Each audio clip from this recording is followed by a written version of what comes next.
ილია მეორის ავტორიტეტი, მისი ნდობა და გავლენა ქვეყნის ფარგლებს ხდება. საქართველოს სულიერი წინამძღოლის გარდაცვალებას უსამძირებენ მსოფლიოს სხვადასხვა ქვეყნიდან პოლიტიკოსები, პირველი პირები, საერთაშორისო ორგანიზაციები და ავტოკეფალიური ეკლესიები საქართველოს მართლმადიდებელი ეკლესიის მეთაურის მიმართ უდიდეს სიყვარულს, პატივისცემასა და მოწიწებას გამოხატავენ და მისი ეპოქალურ საქართველოს ეკლესიის ისტორიაში ყველაზე ხანგრძლივ, თითქმის ნახევარსაუკუნოვან მოღვაწეობას და მის მიერ დატოვებულ სულიერ და ინტელექტუალურ მემკვიდრეობას იხსენებენ. საუბრობენ პატრიარქთან შეხვედრებზე და ამ შეხვედრებზე მოსმენილ ისტორიებზე და ბრძნულ რჩევებზე. განსაკუთრებული ყურადღება ეთმობა ილია მეორის წვლილს სხვადასხვა ერისა და ეკლესიების დაახლოებაში. იხსენებენ მის განსაკუთრებულ როლს ქვეყნისთვის რთულ პერიოდებში. საელჩოებში გახსნილია სამძიმრის წიგნი. ევროსაბჭოს გენერალური მდივნის გადაწყვეტილებით კი დღეს სტრასბურგში ევროპის სასახლესთან ევროპისა და საქართველოს დროშები დაუშვეს. ქვეყანამ სამძიმრის წერილი მიიღო რომის პაპისგან. საქართველოს მიუსამძიმრა ჯანდაცვის მსოფლიო ორგანიზაციის რეგიონულმა ხელმძღვანელმაც, რომელმაც მსოფლიოსთვის ერთ-ერთი ყველაზე დიდი გამოწვევის COVID პანდემიის დროს ილია მეორისგან მიღებული რჩევები გაიხსენა.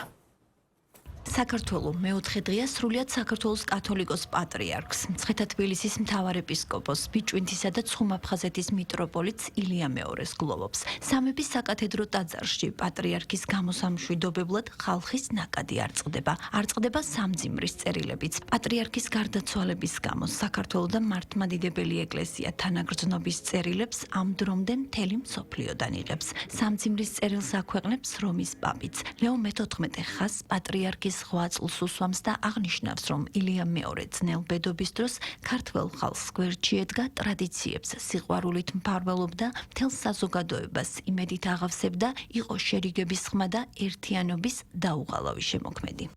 თავისი ხანგრძლივი ცხოვრების მანძილზე პატრიარქი ილია მეორე გახლდათ ღვთისმოსავი მოწმე მკვდრეთით აღმდგარი უფლის რწმენისა. იგი თავისი მსახურებით გვერდში ედგა ქართველ ხალხს ძნელბედობისა და ძირეული ეპოქალური ცვლილებების პერიოდში. სიყვარულით მფარველობდა ტრადიციებსა და იმედით აღავსებდა ადამიანთა გულებს და მთელ საზოგადოებას.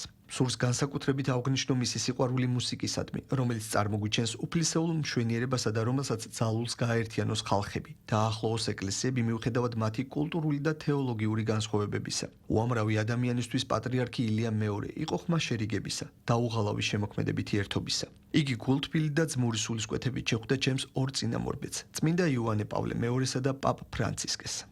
პატრიარქის გარდაცვალების გამო სამძიმრის წერილს საქართველოს ეკლესიის წმინდა სინოდს ალექსანდრიისა და სრულიად აფრიკის საპატრიარქოც უგზავნის. სინოდს უსამძიმრებს სერბეთის პატრიარქი პორფირე და წერილში აღნიშნავს, რომ ილია მეორის ზღვაწლმა წარსულში კვალი დატოვა მრევლზე, შემდეგ კი მთელ მსოფლიოს მოეფინა.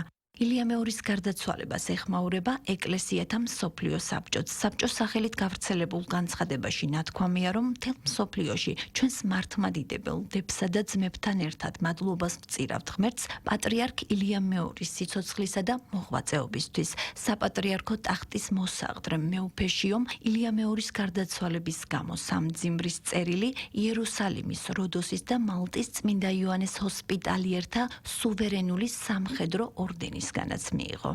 მისი წინამძღოლობით ეკლესიამ გააძლიერა თავისი ყოფნა და ხელახლა დაამყარა კავშირი მორწმუნეებთან ქვეყნის მასშტაბით. ასევე მისი ხელმძღვანელობით საბჭოთა კავშირში მიმდინარე რეფორმების პერიოდში გამოიცა ბიბლიის თანამედროვე ქართული თარგმანი. ქართველ ხალხს და ოფიციალურ თბილისს სამძიმარი გამოუცხადეს სხვადასხვა ქვეყნის პირველმა პირებმაც. პრეზიდენტ მიხეილ ყაველაშვილს პატრიარქის გარდაცვალება უნგრეთის პრეზიდენტმა მიუსამძიმრა. ტამაშ შუიოკი სამძიმრის წერილში აღნიშნავს, რომ ილია მეორე ეკლესიის გარდა საქართველოს სახელმწიფოს და ქართველ ხალხს ერთგულად ემსახურებოდა და რთულ პერიოდში რწმენის და ეკლესიის სადარაჯოზე იდგა. მისი მოღვაწეობა მუდმივად ეფუძნებოდა ქრისტიანულ ფასეულობებს, ოჯახის მნიშვნელობის გაძლიერებას და მრავალშვილიანი ოჯახების მხარდაჭერას. დარწმუნებული ვარ, რომ ამ შეუცვლელი დანაკარგის მიუხედავად მისი მიმდევრები ძალას და ნუგეშს იპოვიან იმ მდიდარ სულიერ და ინტელექტუალურ მემკვიდრეობაში, რომელიც მან საქართველოსა და მართლმადიდებელ სამყაროს დაუტოვა. მიხეილ ყაველაშვილს სამძიმრის წერილი ბელარუსის პრეზიდენტმაც გამოუგზავნა. ალექსანდრ ლუკაშენკო წერს, რომ პატრიარქმა ცხოვრება მაღალ იდეალებს მიუძღვნა და ქართველი ხალხის გარდა მთელ კაცობრიობას ემსახურებოდა. საქართველოს პრეზიდენტს ილია მეორის გარდაცვალება არაბთა გაერთიანებული საამიროების პრეზიდენტმა მუჰამედ ბინ ზაიედ ალ ნაჰაიანმაც მიუსამძიმრა.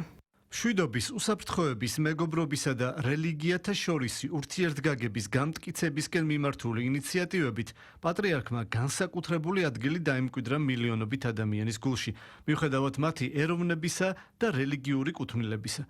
მისი უწმინდესობის ილიამ მეორის მრავალწლიანმა მსახურებამ გააძლიერა საქართველოს მართლმადიდებელი ეკლესია და ხელი შეუწყო ასობით ეკლესიისა და მონასტრის აღდგენასა და გახსნას.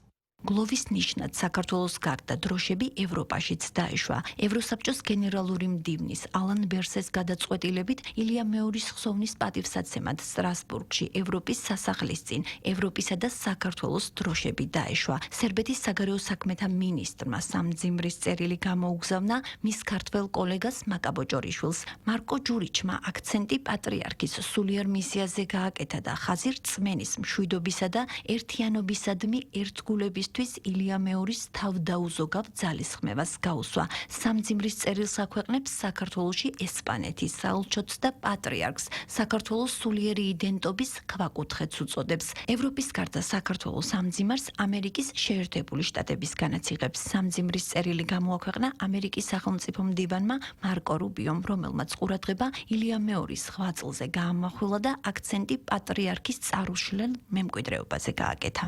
ჩვენ ვგლოვობთ მისი უწმინდესობის სრულიად საქართველოს კათოლიკოს პატრიარქის ილიამ მეორის გარდაცვალებას და გულწრფელ სამძიმარს უცხადებთ ქართველ ხალხს, ისევე როგორც საქართველოს მართლმადიდებელი ეკლესიის მრევლს. მისი სულიერი წინამძღოლობა და წარუშლელი მემკვიდრეობა მომავალ თაობებს დაამახსოვრდებათ და ემშვიდად განისვენოს.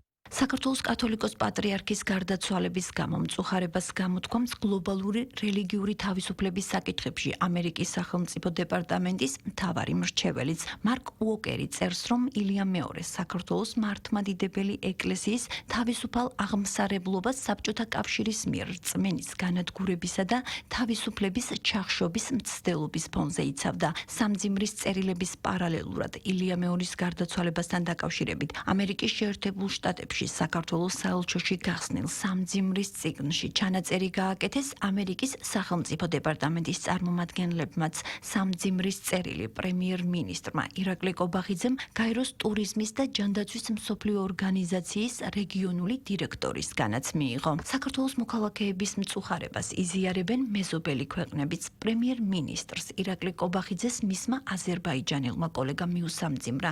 ალი ასადოვი წერილში ხაზს უსვამს ილიამ მეორის მნიშვნელოვან წვლილს ორი ქვეყნის მეგობრობასა და თანამშრომლობის გაღრმავებაში. პატრიარქს აზერბაიჯანის პრემიერ-მინისტრი თანამედროვე ეპოქის გავლენიან სასულიერო მოღვაწეს უწოდებს და აღნიშნავს, რომ ეროვნების და რელიგიური კუთვნილების მიუხედავად ილიამ მეორემ მილიონობით ადამიანის დიდი პატივისცემა და სიყვარული დაიმსახურა.